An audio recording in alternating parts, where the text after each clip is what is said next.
Hi, this is Roger Conrad. I'm editor of Canadian Edge. What I want to talk about today is a conversion announcement from one of our recommendations that has taken place since the last regular issue of Canadian Edge, and that is PennWest. PennWest Energy Trust, symbol PWE on the New York Stock Exchange. This has been a recommendation in our aggressive portfolio. The aggressive portfolio meaning the trust and companies in Canada that are leveraged to energy prices. That's how we make that distinction from the conservative portfolio. But PennWest has been a member of that portfolio for some years now. We rode it through the crash in 2008. We have ridden it back up somewhat. One of the caveats, though, and one of the things that has held this company back over that period as opposed to other energy trusts has been their lack of really setting a distribution policy. And in fact, the CEO going around and basically making it well clear that they considered a dividend cut and possibly a very steep one with their conversion to be pretty much a given. They had basically the idea that they didn't want to raise capital, didn't want to issue new equity, didn't want to issue new debt, instead wanted to fund development efforts, of which PennWest has many, with internal cash flow. Well, in the past week, they have done exactly what they said they were going to do. They've cut the dividend by about 40%, so it's no longer 15 cents a month, but 9 cents a month Canadian. And that's the dividend they're going to continue to pay after conversion, which will take place at the end of the year. My opinion, of course, that's they didn't need to necessarily cut that much, but it was certainly priced into the units of PennWest.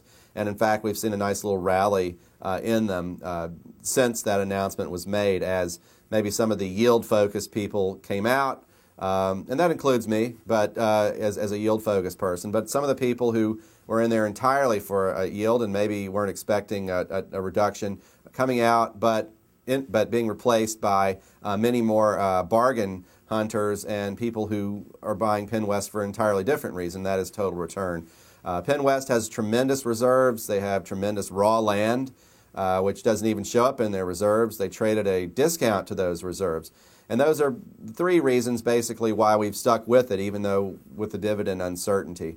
I think this will ensure a very strong total return going forward. Of course, I'm very positive on oil prices and even natural gas eventually. So this company has some very long life reserves and will benefit from those trends going forward. They've also managed to do a couple of very interesting deals that didn't get a lot of press, I think primarily because people were really focused on the dividend picture with PennWest. But one of these was a deal with the China Investment Corporation, CIC, one of the largest sovereign wealth funds in the world, to develop their Peace River oil sands property, which they probably would not have developed otherwise, but CIC is putting up the money.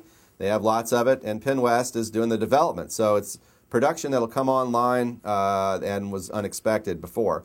Another deal involves a deal with Mitsubishi, and that is to develop natural gas and particularly shale gas reserves. Again, another area where the company didn't seem to have any plans to develop, but it's got someone else to put the money up. So again, more production coming online where it was not expected.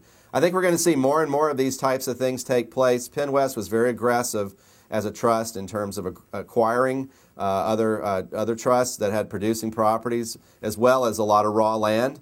And I think we're going to see a lot of this opened up going forward, and I think this is going to be a superb total return vehicle, particularly as energy prices pick up. I think the distribution will even be increased over time, depending again on production and their success in bringing new reserves to market, and also energy prices. Because fundamentally, what's always set the dividends for trusts or corporations producing energy that are in this mold has been energy prices.